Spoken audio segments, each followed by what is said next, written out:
Good morning, good afternoon, good evening. Welcome to Caterpillar Basics, Social Media 101 for startups and small businesses. I am Brandi Starr, owner and marketing maven of Cassius Blue Consulting. Cassius Blue offers transformational marketing consulting for entrepreneurs, small businesses, and professional teams who need to change to grow and build sales. My goal is to inspire you to act and provide you with the knowledge and resources that you need in order to succeed for immediate improvement and long-term change. I am more than just a consultant. I'm also your coach and your cheerleader. In the webcast description, I promise to provide you with the core material you need to move from social media startup to success. But I know you're here for the information, so let's get to it. So, what shall we cover today? As I promised, we will start with the nuts and bolts of social media, why it matters to your business, how to set up social media goals, and develop your own distinctive voice. Then we will dive into how to unlock the power of the social media phenomenon, Facebook. Understand the difference between profiles and pages and how to set each up. Discover how to use ads and applications and page promotions for marketing and still stay within Facebook's rules and policies. Next, I will put you on the fast track to Twitter. Find out how to create a profile while learning the language of Twitter, such as tweets, retweets, hashtags, and how to build and organize your following while staying out of Twitter jail. Once you have learned the basics of these two social media powerhouses, I will show you how to manage your social media program, from creating effective content schedules through the controlling multiple accounts using Hootsuite. And finally, I'll give you my formula on balancing Facebook and Twitter to get the best out of both. So with that being said, do I have the right group to share this information? If I do, say heck yeah, and we'll get started.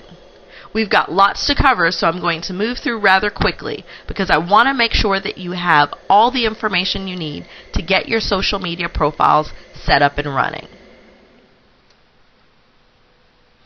So why do we care about social media marketing?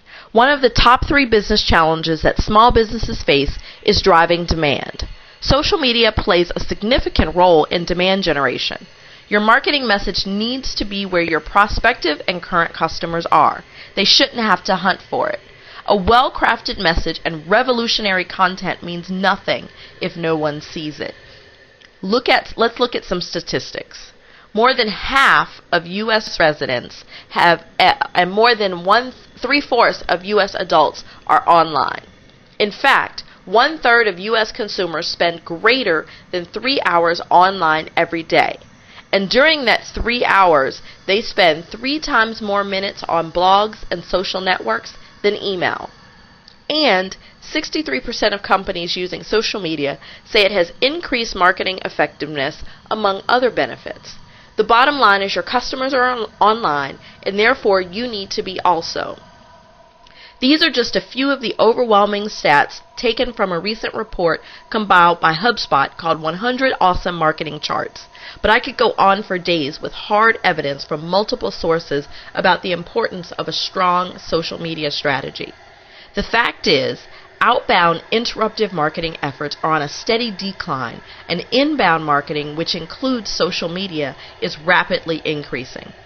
Inbound marketing in general is more cost effective, with a cost per lead of up to 62% less than outbound efforts, and produces more qualified traffic by being consistently in the right places online at the right time. The leads that are generated are significantly more qualified because they already have a connection to your company and your brand.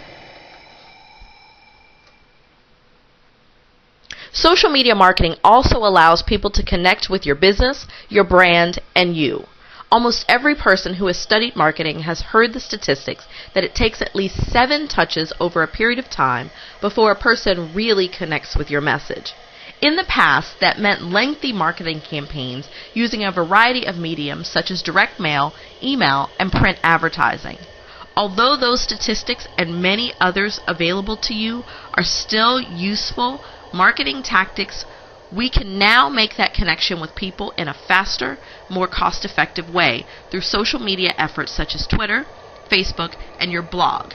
Your prospective and current customers are repeatedly seeing your marketing message, and more importantly, they are able to directly engage with you and easily share that message. By having that consistent and repeated interaction, when a need arises for your product or service, you are top of mind, and that prospect quickly converts to a paying customer. So we understand why social media marketing is so important, which means if you haven't already, you are going to incorporate social media into your marketing strategy. So let's talk about the goals of social media. Although the ultimate goal of any marketing activity is to drive revenue, social media has a unique set of goals of its own. So is your goal to network with others in your industry to make connections that could lead to referrals or other opportunities? Is your goal to be a resource to prospective customers, aggregating and disseminating the type of information that they need? Or maybe your goal is to be a content specialist and provide original content related to a specific area, or become a thought leader where you are considered an expert influencer on a broader subject. Or maybe you want to advocate for an issue that is of concern to your customers or your industry. Or it's your goal to simply put a personality behind your brand and connect with people on a more personal level. The goals for using social media are what you make them, but they should not simply be to sell, because social media isn't built that way. You may have one goal or multiple. The important thing is that you define those goals, which leads to developing your social media voice. So how do you develop a social media voice? Be consistent. Branding is all about consistency, so you have to be consistent in your social media activities. A consistent voice is so important. Over time, people should know what to expect from you, the types of information and content that you share, the frequency in which you share it, the best ways to connect and relate to you. Be relevant. Keep your goals and your target audience in mind and share content and information that's relevant to them. Be human. Sounds simple, right? Too often business owners get caught up in representing their business that they fail to include the human factor. Share your mistakes and your failures as others can learn from them. Share something personal, but don't air your dirty laundry or be a Debbie Downer. Just be human. And in being human, make sure that you be yourself. You only have one you, and people need to experience who you are through your social media interactions. If you have a slightly quirky sense of humor, let that shine through. If you have a knack for motivating others, be a source of inspiration for your followers. Whoever you are, just be you. And finally, be engaged. Social media isn't one of those things you set up and sit back and watch it blossom. It takes work to build relationships, and those relationships must be cultivated. So have an open dialogue with your followers and your fans. Just like your mom taught you when you were a child, when someone speaks to you, you speak back. Or do one better and speak first. All of these things together will help you to develop your social media voice. So let's dig into the current top two social media platforms. First up, Facebook. In order to avoid any technical difficulties, I'm not going to go directly into the application. Instead, I will use screenshots to guide you through the process. We're going to jump right in, so let's get to the basics. A profile is meant for individuals and not businesses. Fan pages are specifically designed for businesses, public figures, and organizations. Using a profile page for a business is actually a violation of Facebook terms and services, and you don't want your profile shut down, so opt for a fan page instead of a profile. Beyond the terms of service, there are more reasons to choose a fan page. In Facebook's infancy, before fan pages were fully implemented and offered businesses benefits, many small business owners either used their personal profile or separate profiles for business. Now that Facebook is adding more features and benefits for business, they're finding it difficult to migrate their fan base from personal profiles to their business page. In addition, a fan page ensures those receiving your content are actually those interested in it. Although your friends and family are supportive of your business, they quite frankly are annoyed by all the business-related posts on your personal page. They want to hear about your day, see pictures of your kids, get invited to the barbecue you're throwing next Saturday.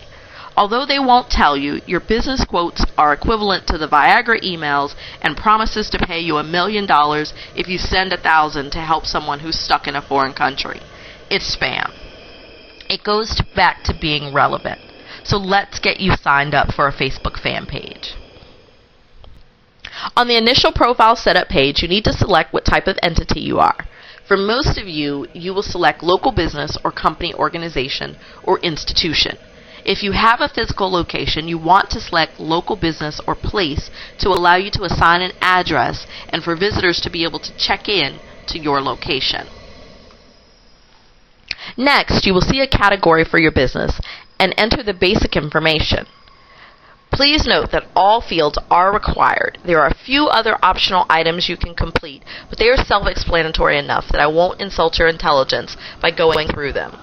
The image on the right shows the Getting Started page that you are presented with once your page is set up.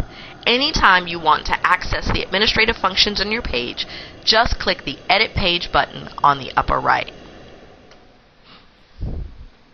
Once inside the administrative settings, you have multiple selections on the right. The first key thing to set up is under Manage Permissions.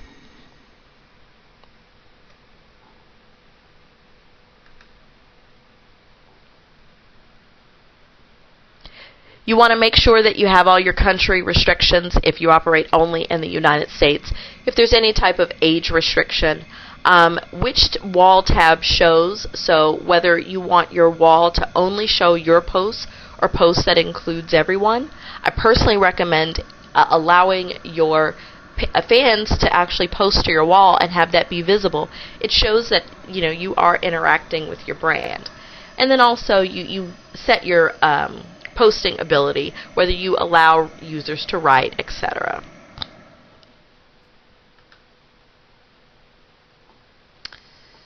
Under Resources, this is a key tab that's really going to be beneficial for you.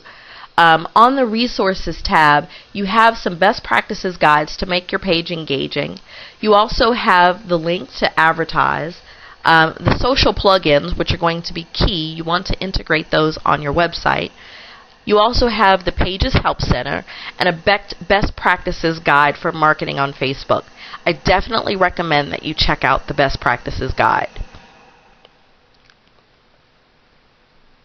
So let's dig a little further into the social plugins. These are the things that you can use to integrate into your website and your blog.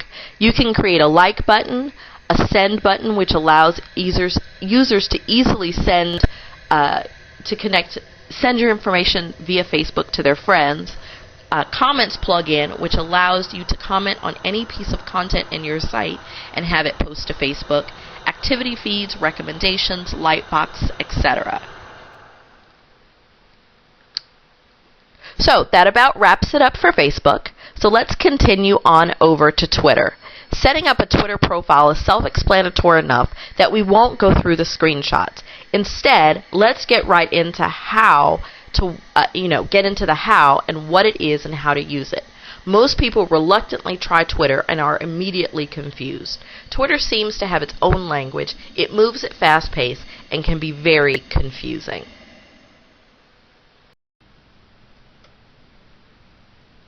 So let's get you on the fast track to Twitter and learn some Twitter speak. I won't insult your intelligence by reading all of these individually, but I just want to point out a few things. A tweet is obviously the message that you are sending out. Followers are people who have subscribed to you. You are following those that you have subscribed to. One thing to note, unlike Facebook, the follower-following relationship is not the same as having friends. You can follow someone without them having to approve it or without them having to follow you, and vice versa. An at reply is when you are speaking directly to someone. This notifies them that you have that you're talking about them or that you alerted them. A retweet is basically when you see something that you really like, it's the equivalent to sharing it. It's giving credits to the original poster. Hashtags are something that's really key and should be a part of your marketing. When you use the pound or hash sign followed by some characters with no spaces, that is a hashtag, and people are able to follow hashtags on Twitter.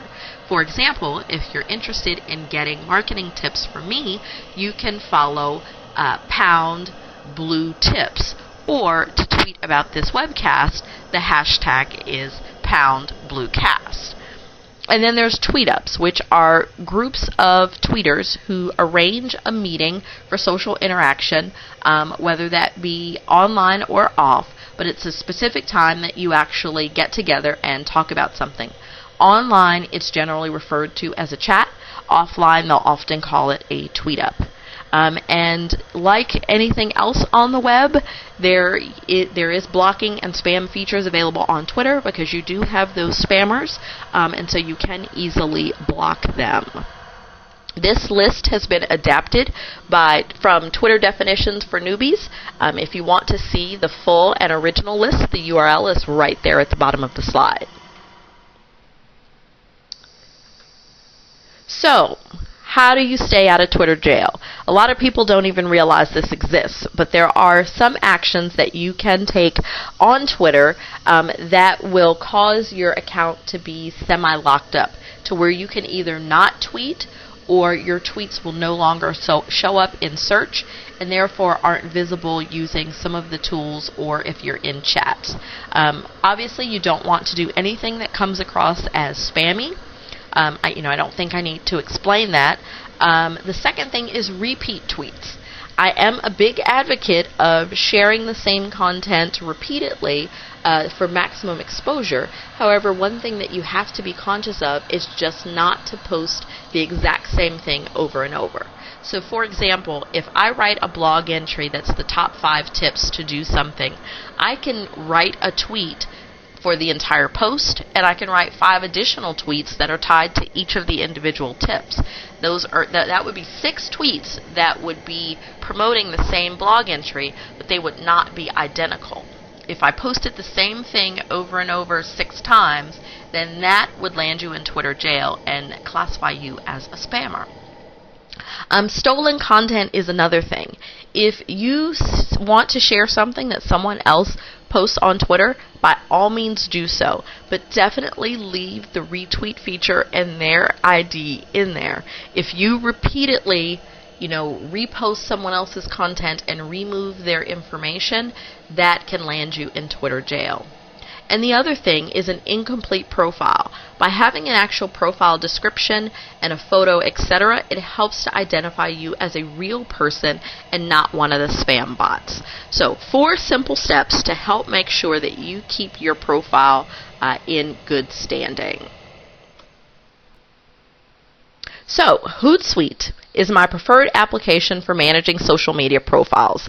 There are tons and tons of options available, and the same principles will apply if you choose to use another. But for today, we're specifically looking at Hootsuite. So let's walk through the interface. On the left-hand side, as you see the red circle that's going vertical, these are all of your buttons that help you to navigate. Your home, your statistics, all of your account details, etc. The top section is where you actually enter your information to post to social media. And I have called that out at the bottom so that you can see it a little better, what it looks like once you actually click on it. You have the space where you can type your message. In order to use the link shortener, you would paste your link in that lower left area and click shrink. If you want to attach a photo or some other type of file, you would use the paperclip. One very cool feature with Hootsuite and other similar management tools is the ability to schedule. So if you want to schedule a post, you would click the calendar icon. And let's say you start typing something and then you realize you're not quite ready to post it or schedule it. There is a save icon there. And for both Facebook and Twitter posts, there is a little counter that lets you know how many characters that you have left. It defaults to the 140 characters that are the requirement for Twitter, but it also will change if you select that you are going to post to a Facebook account. And then over on the right-hand side, where you see I have the circle, this is going to indicate the number of columns that are going to show up in your screen. Up here at the top, you can also see that I have multiple tabs. I have one tab that I use to manage my Twitter interactions, another tab that I use to manage Facebook, and then I have a tab for the tweet parties or tweet ups that I regularly attend. So these are columns that are based on searching for the hashtag so that I can see what's happening in those hashtags at all times. And then up here at the top in the middle of the screen, this is showing all of the profiles that you currently have attached. So here I have my Twitter account, my personal Facebook account, and my Facebook fan page attached to my Hootsuite account. The biggest benefit is being able to post and see all of your social media accounts at once, as opposed to logging in and clicking around in multiple sites. Within Hootsuite, you can also create streams for your Twitter lists and engage with your followers based on those streams. Hootsuite has a lot of other features that are, that'll go beyond today's 101 class. For example, it's great for managing teams of people who are using the same social media accounts if you have a staff or interns. And it also has some analytics so that you can measure your efforts. Visit Hootsuite.com to learn more about this tool, or click the banner on this page to register for an account. One of the other key features of Hootsuite, which allows you to stay constantly active no matter how hectic your schedule gets, is the ability to schedule. I showed you on the previous screen how you click in the message to actually schedule, but if you look at the little paper airplane icon, this is where you can see everything that you have scheduled. And what I have here are the tweets that I had scheduled when this webcast originally ran. So as we talked about before, you must be engaged. So you cannot manage your social media strategy by scheduling alone. My approach is to schedule the meat, which are my blog posts, articles, webcasts, tips, videos, etc. The true content that I have to share with my audience. And then I post the potatoes on the fly. I log in several times a day to interact. I share others' posts that I'm interested in, check in on some of my favorite tweeters, share what's going on in my day, or provide a little motivation. I will usually log in for 10 minutes several times a day. Most often, I'm not even at my desk. Hootsuite has a mobile app, and I can engage with my followers while my gas is pumping or while I'm standing in line at the grocery store. Taking this approach allows it to be far more manageable. As you can see here, I scheduled tweets for today's webcast because although I'm the multitasking queen, I can't talk to you and tweet at the same time. So I scheduled some of that meat, and after the original webcast is where I went in and answered questions and commented on posts and followed up with those Twitter followers that engaged with me. And then I'll get the potatoes.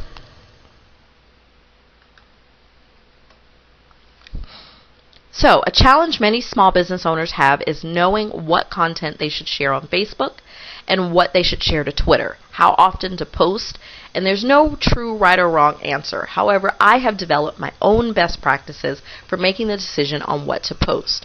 A Twitter stream moves far more quickly than Facebook.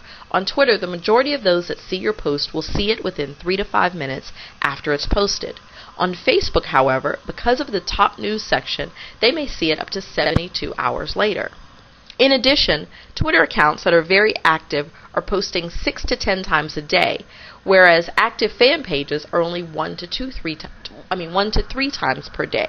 Now, understanding that these numbers aren't prescriptive for every business, some brands can post a lot more on Facebook and Twitter and not be spammy, but can serve as a starting point when you're developing your content plan.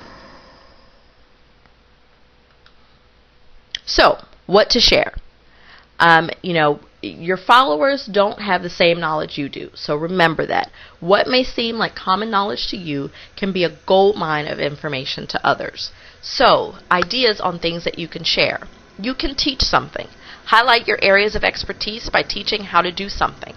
Ask for advice. Social media is great for quick responses. You can also ask questions that encourage responses.